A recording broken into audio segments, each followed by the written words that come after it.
Ladies and gentlemen, citizens, meatbags, robots, chickens, all of the above creatures of the universe, welcome to the Interlinked Pod. Huge shout out to our sponsor, Playable Games. They are inspired by gamers and funded by their community. They have a epic game on the Epic Games Store, a third-person shooter called Nexus. Hop on in there and check that out. They're also currently selling nodes, so if you're interested, check that out at their website, playable.games. That is a 3 instead of a B on Playable. Now strap in for the rest of this episode of Interlinked. Hey, what's up, guys? Just a little pre-episode disclosure. So not only is Crasher our homie here at the pod, homies of me and Ben, so obviously we're a little biased with our homies, but also just a friend of the podcast that he'll send us some free merch from time to time. We've obviously got a referral link that's in there that we'll share that we get a kickback on. So just want to make sure that that's all disclosed to the audience. And besides that, enjoy. We've got plenty of good info on merch as a service and some of the other takeaways and stories that we've got from Crasher. So enjoy. Today, we have the main man, the gentleman who puts clothes on us in ways that make us happy, Mr. Wearables. Ba, ba, ba, ba. See, it's so hard to follow that up. There's so much energy in that. You're like, damn it. I gotta go second. How you guys doing? Doing very good. Always a great day when we get to hang out with you. And the we that I'm referring to, the staple of the pod, the man in the armor, the Spartan warrior himself, the greatest co-host of all time, Mr. Crypto Atheist. What up, guys? Dude, I like need to have like a little card with like the intro for like Ben because he always outshines with his phenomenal intros, always putting us on our heels in the most flattering way possible. But no, repping my merch right here, probably the most like legendary merch I've seen. So yeah, stoked to get into it, stoked to catch up with Crasher here, get all things merch store. Obviously, you guys are repping the minted solids in the background, which Yeah. aren't in my current office, but I love those. So yeah, stoked to get into it. Hell yeah. So I know we've had you on before and you're a friend of the Mhm. pod. But for those who may not have caught that last episode, perhaps you can give us a quick, like, 2, 3 minute synopsis on your background, how you got to where you are, how you got into the merch game. And then we'll dive into all things merch and fun and, crypto and all the fun stuff. Yeah. So kind of going to my previous one, I've grown my career in custom printing and job site branding. So integrating with a lot of marketing teams, and so you obviously get a knowledge through that for 15 years. And then I actually just got into the store because I got into Neo Tokyo. I want to say it was February 22. Things were starting to dip down, and I was finally able to snag an S1 from Space Llama. And then I got in and then learned I don't have any bites, and that's what I got to get. So then I just started creating merchandise because I used to do, you know, all sorts of things. I'd make merch for our company and for events and things like that. And so I started thinking, I saw people saying, hey, we want merch, we want hats, we want all sorts of stuff. And so I'd make one-off items, put their citizen ID or their PFP on stuff, and I would sell it in exchange for bites because I figured that was the quickest way to catch up. Since I wasn't really yielding much at the moment. And then I want to say it was about maybe 4 to 5 months later, Firestorm and Tipsy at the time reached out saying, hey, do you want to join the merch team? I was like, yeah. And they're like, cool, we're going in 2 days. I was like, this is going to be a rough start, but we'll figure it out. But yeah, it was awesome. Was able to join up, hit it for a year, and then I took it over kind of as like the primary lead. I want to say it was October of last year. I got the heads up about 2 years after having my first kid. So I was like, dude, kick ass gift. Let's get to work. I'm not at the office, so I got to be doing something. Hell yeah. And you've been keeping us well clothed, looking fresh ever since. I also think it's worth mentioning you've helped to build a monstrous business in the past. You guys had a killer exit. Just for the folks who really get drawn in by the clickbait, can you just throw some numbers at us of some of the past business successes there? Yeah. So we built a business. We started in 2009, and we built it up and sold it in 2023 for just barely under $100 million. So it was a killer experience. Learned a ton. Learned more of our flaws, which I think is more of a win through the the process, but it's been awesome. And so now trying to bring that experience into the Web3 game with the wearables team with Shibuya Merch. And we're kind of branching out to more as the merch as a service. And then, it's been awesome. Now it's more fun. Now I get to be more creative and hang out with everyone. And everyone in Web3 is more energetic. So it's nice. A little more friendly than the construction crew I was used to. So I want to jump into the whole merch piece. You mentioned merch as a service. We were discussing before we clicked launch on the pod whether Mhm. that would be Mervis or Moss, and I think we landed on Moss. But maybe we could even take a step back and just talk about the importance of merch in business in general or Web3 in general, because I think a lot of people have drifted into crypto, or at least initially were attracted to crypto because they want to make ridiculous gains. Mhm. Merch is more of like a um I'll call that like an established business, and physical Mhm. goods are an established business model. So, how do you kind of bridge the gap? Like what does merch really bring to the table that people were missing from Web3? Maybe it's like a physical presence, or a physical manifestation of a digital world. Maybe it's community building, but maybe just kind of lay out the thesis for what is so special and cool about merch that really draws people in. Yeah, no problem. So I mean, this is obviously my opinion, but I believe everyone buys something because they want to communicate some type of thing. So if you buy, NFTs became popular in my opinion because they were primarily profile pictures. Um, and so when you go through and if you had a bored ape, if you have a pudgy, NT, anything like that, what you're trying to show is you want to get access to some type of community. So it's some type of communication to get through and integrate in. And then the hard part is that once you're in there, most of it's digital. So then when you go to your friends or anything, I think we can still establish that crypto is kind of, you're the degens. We're the still known as more the sketchy group or a little high risk.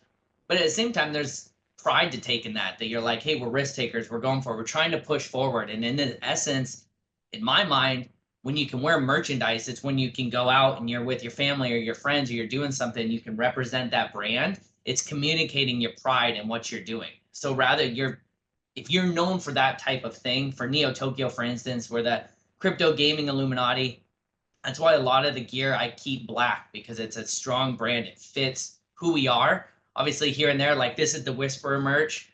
Actually, on that note, I'm going to be sending you guys this right after this. Got to get you guys kitted up, but it kind of stood out because it's a different thing. But for the Illuminati, it's a lot of black and whites. It's a lot of these things because we like that mysterious vibe.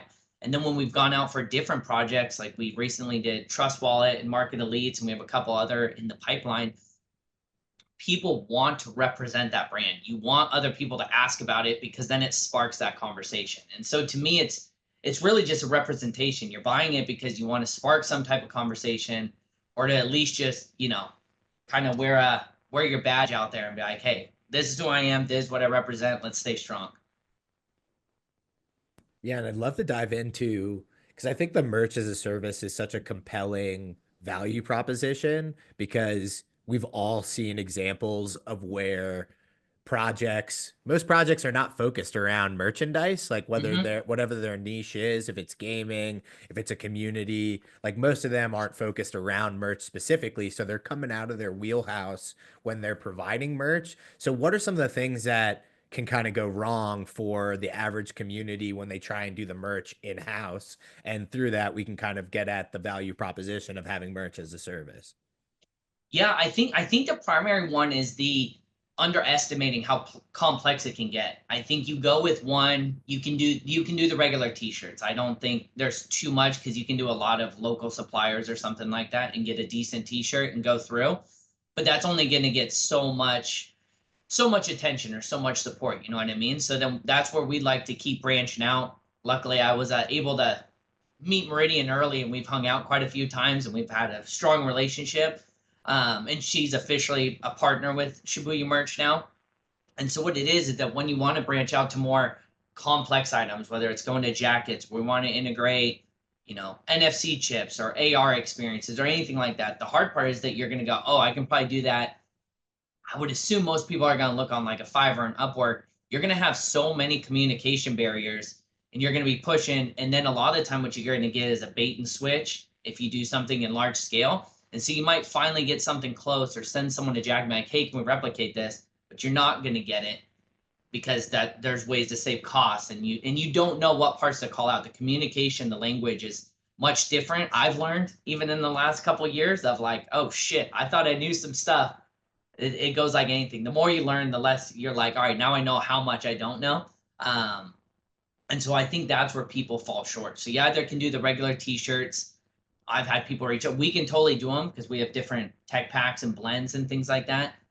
But I think for the average Joe, you can go, hey, let me get a print on demand or local supplier, hit a t-shirt. When you're branching out of that, you're not going to know what to get. You're going to get more cost-effective materials, cheaper cottons, or all sorts of things like that. So it gets really complex when you dive in. And so we feel like our value add is to come through and we have all the knowledge. I've probably screwed up more than anyone else, obviously, and in the merch game, and if anyone came through. So I'm like, hey, I'm making all the mistakes for you. Now I can give you everything that's right. So we speed this up. And at the same time, as you're elaborating, people aren't focused on the merch because, I mean, we're in Web3. That shouldn't be your focus. Most of them are communities, and you need to drive that. So if you can have someone else and go, hey, we'll just do everything for you. We have amazing manufacturer direct pricing for you, and we have the whole team behind us, so we can get you to the checker flag, and we'll call out when something's not going to make sense, so that we don't start a problem when we hit deadlines. Now, how exotic does it get? And maybe a different question is like, do you see a correlation between like the craziness of the item and the number of unit sales? Like, for example, a t-shirt is probably more on like the conservative. Everybody gets it. It's not controversial. But like a flamethrower or, you know, whatever, think of I whatever like where you're going. yeah, like what is that sliding scale? And then are there other things people are not thinking about? Like, I'm sure you have in the waifu corner some people that'll get real creative with stuff. Yep. Need I say more? Need I say more? But like, do you see any correlations there? Are people tackling that more exotic, like, let's go find some random shit and brand it and do something cool like that? Maybe just linger on that idea. I don't even know what the question is that I'm trying to ask. Yeah, no, I get you. I think you're kind of going like, how creative can they get? And then because you're always, in a sense, you're trying to push the limit. And I think when you get to clothing, it's one thing, and then at another sense, you get to collectibles. Like I saw the what are they called? CyberKongs had that cool blinged out piece, and I think it went for some type of auction or something like that. I didn't catch on. I didn't follow it too closely, but I believe like that was a creative way to stand out. I don't know who's gonna want it. I'm sure it's some whale who's like, let's go through. But what it did is it brought a lot of attention back on there. Like, oh, that's a cool route. Flamethrower, I'm a huge fan. If I can figure out the some logistics or something, I'll be like, let's get this going. But I think it's because you want to. Most people, I think you got a lot of people. You keep the budget in mind, right? So you got to hit the tees, the hats, things like that are budget friendly, because you got to imagine 95 or 90 to 95% of your community just wants to be like, hey, I can burn $30 real fast. Let's get over here. I can represent something. And then when you get to limited pieces, to me, it's more fun because I mean, it takes a long time to build these in the background if we're really trying to elaborate. And then what we're trying to expand is to do more things digitally. So it's going to be more AR experiences. Obviously for Neo Tokyo, we're going to have some type of riddles. We add things where it's going to be some type of treasure hunt and you can win something. And then we're building some other things in the background. So those people who have supported us for the last couple of years, if you have those NFTs, we're going to give you something else on top of it. And so to me, that's more ways they can, one, give back, because I think you have to provide value to your, the people who support you. And at the same time, it becomes creative. Like, I don't think it always has to have a monetary value to it. You can push back because that support alone that is value right there.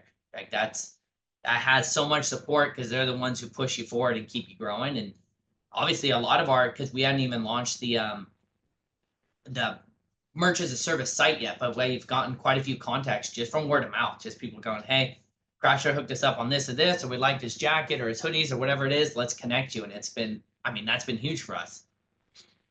Because like I'm sorry, Nick, I don't mean to to talk over you, but I'm thinking like I just think there's so much opportunity for really cool marketing and attention gathering with Yep, interesting merch. Like, for example, let's continue with the flamethrower idea, right? I like Like, this. there could be so much, you could create so much fun and get people so engaged. For example, if there was a flamethrower where you could literally like bring it on your channel or in your socials or whatever, and every time you did a buyback and burn of your token, you like do a flamethrower and like, flamethrower something or light shit on fire, like, whatever it is that you would do with it. But like creative things like that, where it helps you stand out and capture attention in a way that you otherwise would just not be able to do. Like I Hmm. think back to like the Tesla, this is not a flamethrower thing that Elon did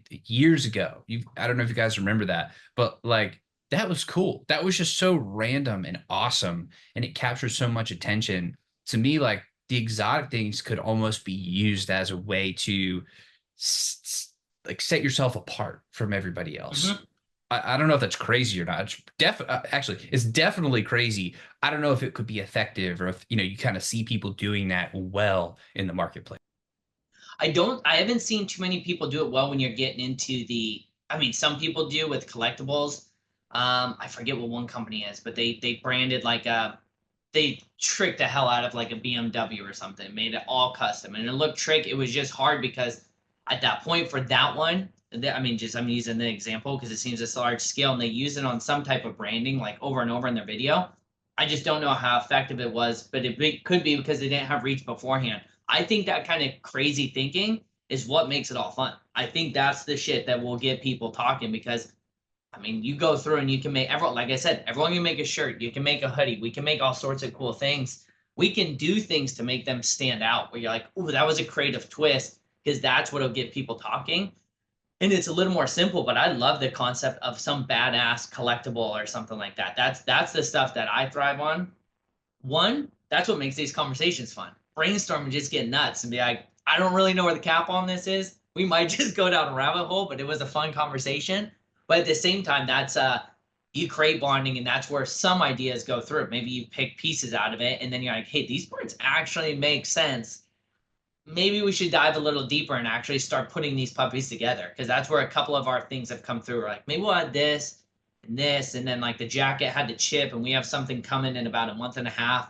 Um, and it's fun to just put little twists on because we're also kind of testing in a sense. I mean, I'm still elaborating. I've made a ton of mistakes.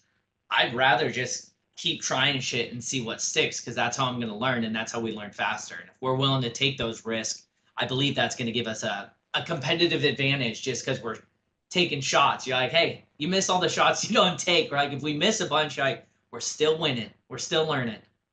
100%.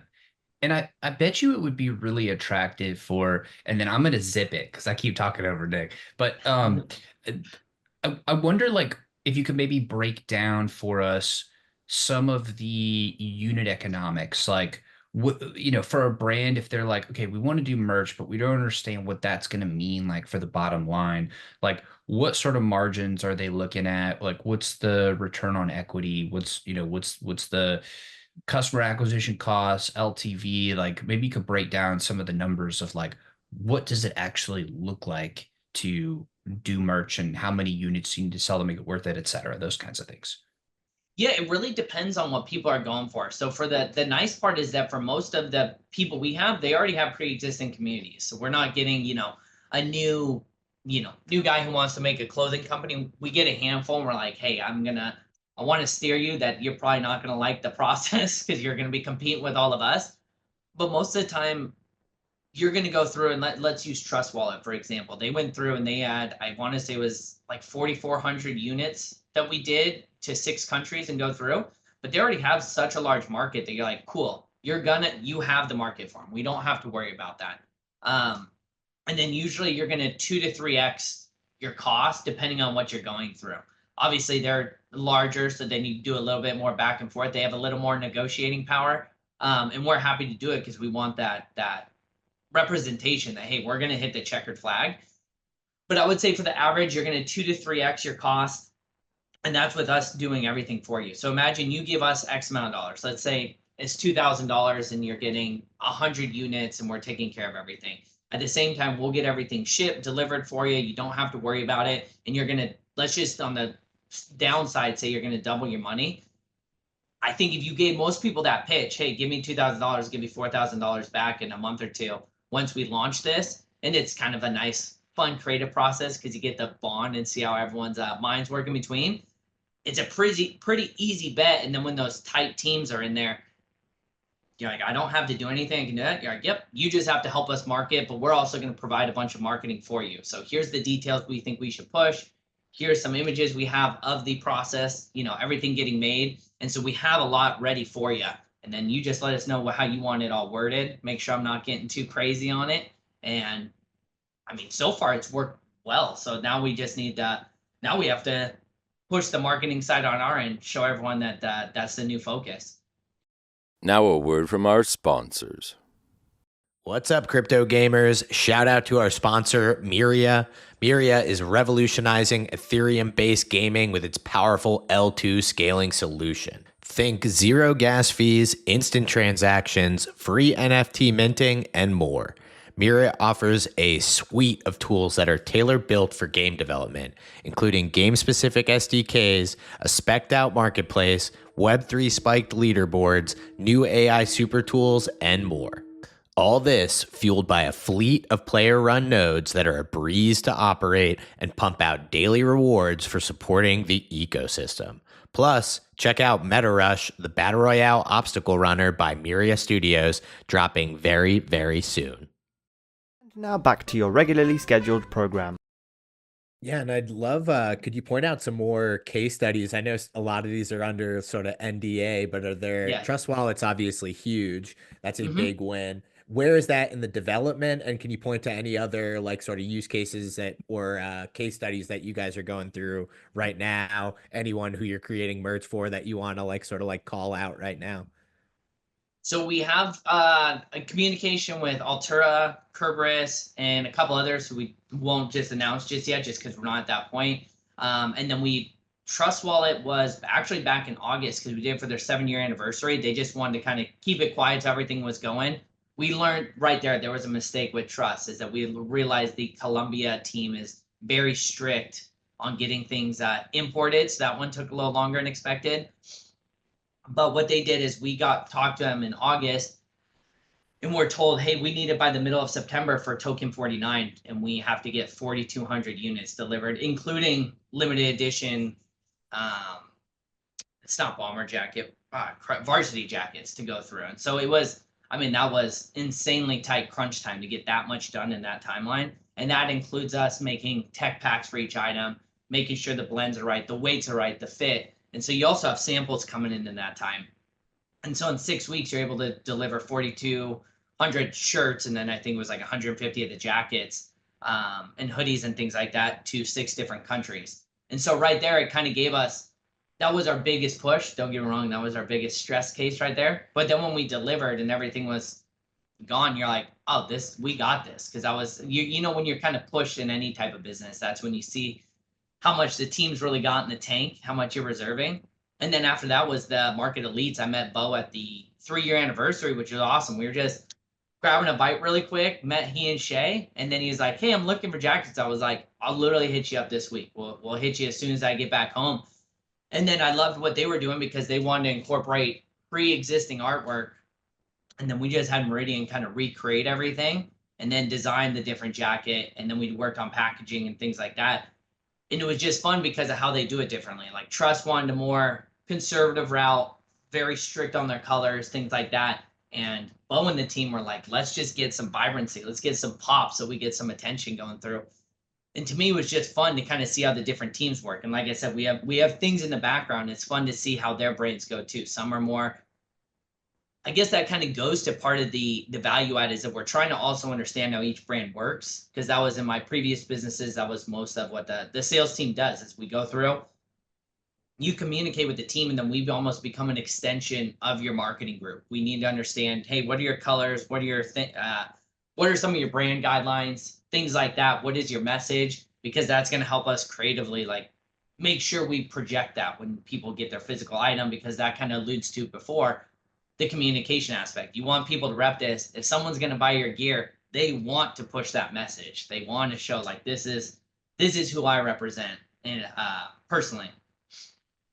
Yeah, I'd love to focus on the demand side a little bit. Obviously, when you're being brought into these communities, like the amount of demand for the merch is going to dictate how many items you make in order to get Hmm. that return. So, Hmm. how does that process go where maybe you're getting introduced to a new community? I think either Trust Wallet or Market Elites are a good example. Market Elites obviously came onto the scene with a ton of hype, ton of Hmm. attention.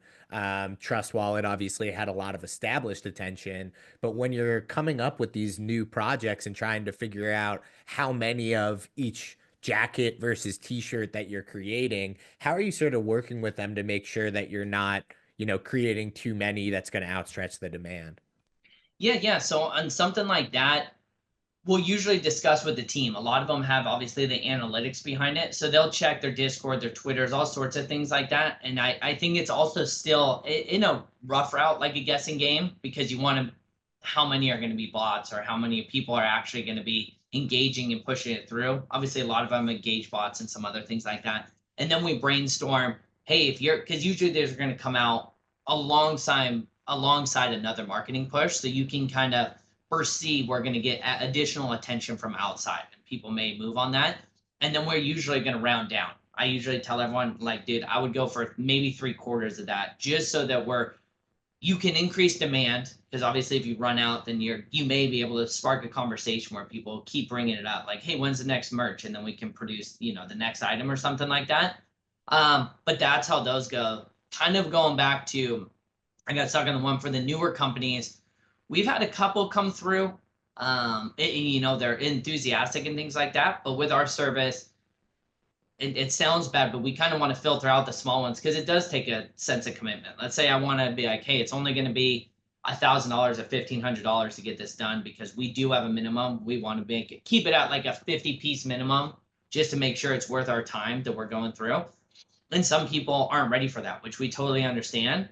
But at the same time, that kind of lets us know that's not our group. That's not who we want to focus on. We wish them all the best, but we want people who are ready to really push, because we figure, hey, if you're ready to jump, then we'll make sure we push this puppy and we succeed together, because I believe that's the best way to start a relationship. Yeah, and a follow-up question around brand. So Hmm. obviously when you guys are producing these items for these different communities, the focus is on the brand of the community that's hiring you guys for the service. Hmm. So how are you guys sort of creating y'all's brand that sort of transcends that? Because you're making the Market Elite merch, you're making the Neo Tokyo merch, Trust Wallet, a bunch of stuff behind the scenes, Yeah. Altura. So how are you guys building up like sort of your brand while pushing out products that obviously carry the brands of the customers? Yeah. So everything we have, this is minimal, but everything we have does have Shibuya merch branded like on tags or something like that. So everything we sell is going to have it's manufactured by us. And then we've been working on in the back end, I guess I should say Fractilians primarily, has just been taking in a bunch of information and a bunch of seeing everyone's posts, and we pull things and we have our own Discord and we're organizing it so that when we release the site, we can push it much harder. And so then our plan is to branch out to other social media sources, and obviously Twitter, because that's the Web3 home, and then start pushing it quite a bit more aggressively to kind of push it all forward.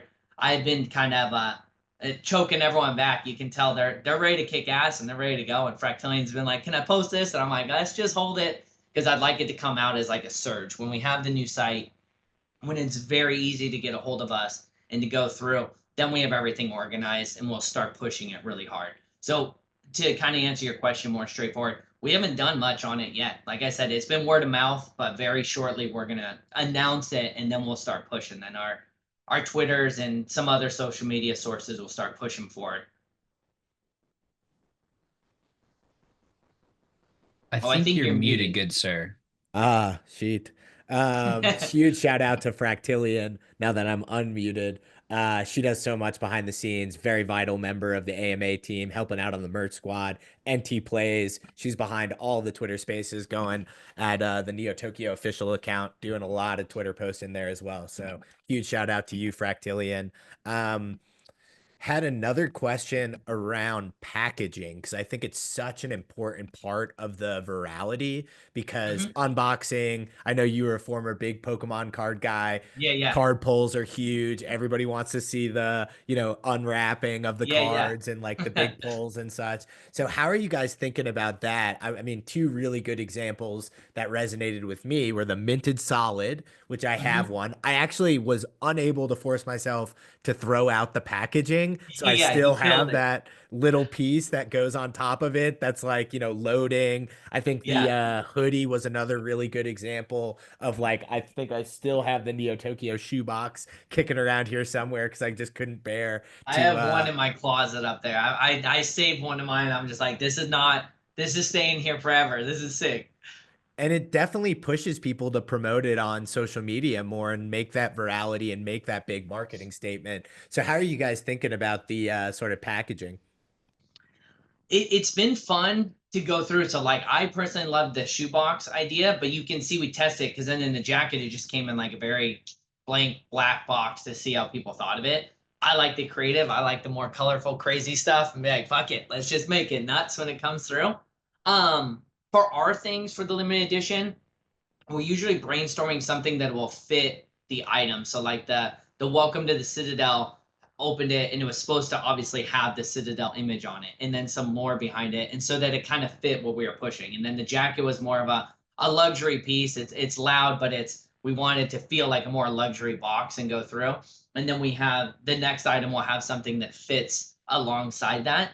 And then we pitched that to the other companies because obviously we get all of our own packaging and we'll make sure everything fits properly and stuff like that. But it's been fun. Like the Market Elites team, Bo and them already had those elite bags. That wasn't us. And we're like, hey, that's a great concept. Everything's gonna be nice and uniform throughout. We're like, that's perfect.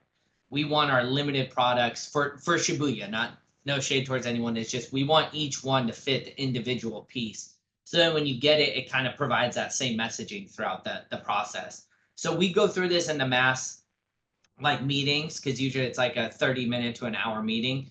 And then you go through and you dive into all the different things and say, okay, and that kind of falls into budget as well. Because going to Ben's question previously, it does change your ROI on it. So we're go, hey, here's this, here's this. We would recommend, upselling to this point, but it's only going to cost you this. But obviously it gives more impact.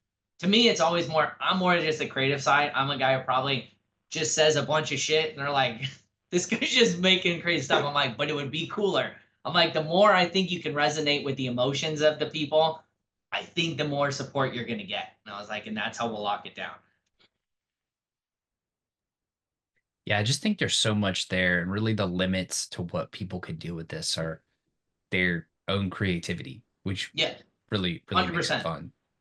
Yeah, Now, that's where we want to branch out and do more things where you're just like, oh, I haven't seen that before in a piece. And you're like, oh, that's cool as hell. Because if you can just get people talking about it, honestly, it makes you feel good too. Makes you feel good about what you're making when they're talking about it. You're like, cool, that was, it may have taken us a couple months to get everything dialed in with all the revisions and stuff. But then when people get it and they're talking about it, you're like, worth it. That feels fantastic. Gives you the motivation to be like, okay, let's work on the next thing. What do we got next?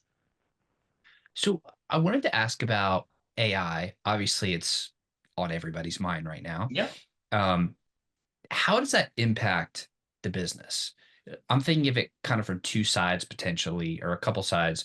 One, maybe it helps with designing and just the nuts and bolts of like faster production times, more efficient manufacturing processes, XYZ. Then on the creative side, maybe it helps to design things, make that cooler, better. And then AI is going to kind of be the brain to robotics. So maybe that influences the manufacturing and the like unit costs and all that kind of stuff. But has it impacted anything you guys are doing? How do you see that impacting? And I don't know how much you want to scope out and extrapolate on that idea, but I'd just love to get you to linger on that a bit. Yeah, I think where it helps is the design process. It hasn't helped too much on the sense of like, making graphics and giving things. But what it helps with a lot is the proof. So when you send someone, you can send them an image of a shirt. But if I send you an image of a shirt on a white background, you're not really seeing how it's going to fit. And so since we already have our tech packs built, what we do have is we've built up, you know, characters in a sense, are almost people models and then you throw that shirt on based on the fit that we've already created. And so that you can kind of see it on a person like, hey, this would be person who's 6 feet tall. It's this, and this is what it's going to fit like. And then you can kind of get that feedback from them. That's been a huge help.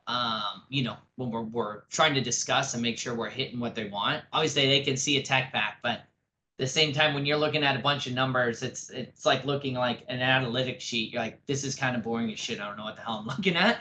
So we'll give that fit. And then I think where it's going to help out is more in the aspect of something that can communicate with people. Like we have a couple ideas, but what if you could have something, let's just say you had a badass collectible and something like that, and it was on your desk and it's for gamers. And what if you went and you were actually talking and it was listening to the stuff, or it talked back, or it knew how to motivate you, or it talked shit to you, or whatever it is, or you could give it a personality, like it can pull through a personality from, I think it was like Rock or whatever. Read someone's Twitter and make it sound like Alex Becker talking crap to you the whole time or something. Like those are probably rough examples, but I think those creative aspects are people are starting to think more in that route, is my opinion. Hey, at least I am. Where I'm thinking you can do more and more things because that would resonate with you more. And that also gives you a touch, because if you're buying it, you like that idea. And that would once again make you be like, hey, it was cool to have my Goku Dragon Ball Z character right there, but now the Becker talking shit's a little more intricate and it's badass. And so you'd be like, hey, this is cool. And then you'll show your friends or anyone who ever is over and you're like, this is awesome. And once you take pride in it, then you get the word of mouth. I think those kind of creative aspects. And there's some things you can do with the merchandise and stuff too. But as for right now, the main thing we use it for is a lot of our proofing. The show fits. Here's this, that you chose this tech pack, you want this fit. Here's what it's going to look like on a 6-foot guy with a good healthy build. This is what's going to fit like, and here's this one on a woman and stuff like that. Oh, I think you're muted again. 2 for 2. I always end up muting on my microphone, and I'm always forgetting to unmute one. One of the things that I think will be cool is like as AI is able to like integrate things into games more. So I know like Neuro's working on this, where it's taking essentially AI tools and cutting down the time for developing in game. Like it'd be sick in like GTA or a web or Cornucopias or Wilder World if I was Yep. able to like download this jacket into the game and like rep it and flex it. So, that I got to imagine is coming down the pipe from becoming more and more technologically feasible. 100%. Yeah, I can see, like, we have a couple of teams, but obviously they're building it with digital. But once you can get an AI, like in my mind, if you are like, hey, here's our tech pack, the AI just reads it, rebuilds it digitally, and you're like, it's in here. Like that would be huge, because you could do that pretty simply once you have the whole pack and the fit and the everything like that. Because I mean, I don't know why you couldn't. I mean, they've already done it with Style Protocol, made a handful of our characters, and I think mine's in the black original hoodie, and you're like, oh, that's rad. Obviously, they're manually building it, but it can't be that hard to go, hey, or down the road. Obviously, I'm not the dev, relax, guys. But but once they get AI where it can read it and do that, that would be sick. Because you're like, oh, what if I bought it? And you're like, hey, it automatically is going to upload in this game. And then you'd be like, oh, that's rad. I love that sweater or the jacket or, whatever it is. And you're rolling down. And you're like, I don't know if it's a good look that I'm just killing hands full of people in GTA in my jacket, but it is what it is. No, I that's super absolutely cool. Sorry, I Ben. absolutely think that we must go for the flamethrower idea when this happens 100%. The because flamethrower is going to have to happen, especially in GTA. I don't even know if they've had a flamethrower in GTA since like San Andreas. we We're must bringing it bring back, this. man. We're bringing it back. Yeah, I would love to kind of also just maybe pick your brain on like what what it's been like being a builder in the space recently, because I think the sentiment was like giga bullish late 23 into early 24, chop death death sideways all the way until late 24, you a bit of euphoria, mega pump late 24. Now we're like some days we're peak euphoria, some days we're peak everything's done, Yeah. it's over, Barra's got us.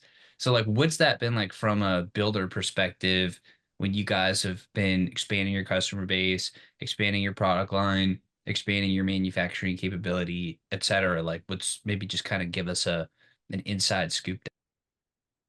Yeah, I think it's followed a lot of the same suit as a market sentiment. Obviously, last year in 23, we had actually quite a few people reach out, and we weren't even doing it back then. That, hey, we want to get this and this, we want to spark it up. And that's where we kind of started a lot of the discussions and design work and everything like that, where we had everything ready to go. And then as it slowly dwindled down in 23, people just either they ghost you, or they finally get back down the road like, hey, we're holding off. And so I think it's just, and they're all learning too. I was going to say, we've been in, and we've all ran businesses for a long time. And so when you go through, I think it's tough to do it like that, just because I guess it kind of gives you a feedback for a handful of them that, hey, maybe you're running real tight. And so I'm like, hey, maybe merchant isn't your best bet. Like, our job's obviously to make funds and bring things in, but we're also going to give guidance. Like, hey, if you run that tight, like, I wouldn't recommend committing any funds to us. We can do it, we'll get it going, but that may mean that your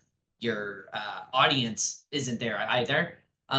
So that's what we saw. It was a lot of creativity. I would say right at the beginning of 23, a bunch of people, I think, probably kicked ass through the November, December. And then they were like, hey, let's get going. I think let's spend some money and get going. And then summer last year was pretty dead. And that's when I kind of started like, hey, maybe we should brainstorm this and this. And then, like I said, Trust Wallet came in August, and that pulled a lot of our attention. And then we got everything done. And so actually since early September, very beginning, I was already starting to build, hey, let's talk about this. Let's get some design ideas and things like that for our new site. And then it's kicked up, I would say, in the last maybe 3 weeks, right around Christmas. Seemed like people got a little more, okay, hey, this wasn't just a fake out pump up. We got I get the Trump run, as I would call it. And they're like, all right, we got to start using some funds. And I think optimistically, I believe we're going to get a bull run cranking through. And so that's what I had said to the team. I was like, hey, I'm going to cover everything. We're going to make sure we're just going to start pushing forward. We have to start building now, because if we're trying to build in 4 months and that bull run's already here, in my opinion, this is going to sound bad, I think we're fucked, because someone's going to beat us to it. So I want to be the guy who is like, I'm just going to send it. We're ready to go. And then if the bull does kick off, obviously you're going to get that.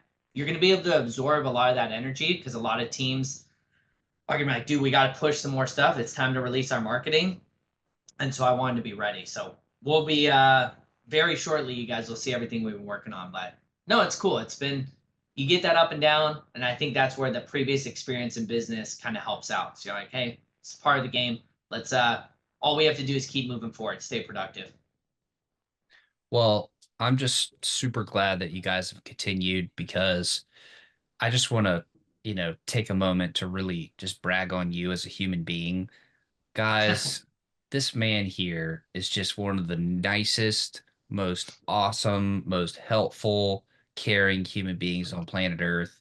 You literally will not find a better friend and a homie who just deeply cares about human beings and the things that you are working on. And you're just fucking awesome. So I hope everybody goes and works with you and just floods the shit out of your inbox to try and, work with you guys, because you deserve it. You've done a lot for NT and for the space as a whole. So I just want to give you this very well deserved shout out, because you're the fucking man.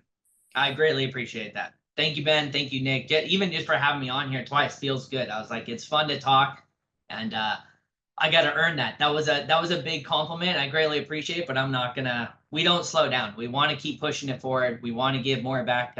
Obviously, we stem from Neo Tokyo. This goes off topic, but like I alluded to, this literally started because I got Neo Tokyo, and people wanted to buy merch from me. I was a brand new guy. No one knew who the hell I was. I'm like, dude, I got the dirt bike helm, and I'm just trying to see if people will buy it. And people were doing it left and right to support. And so honestly, this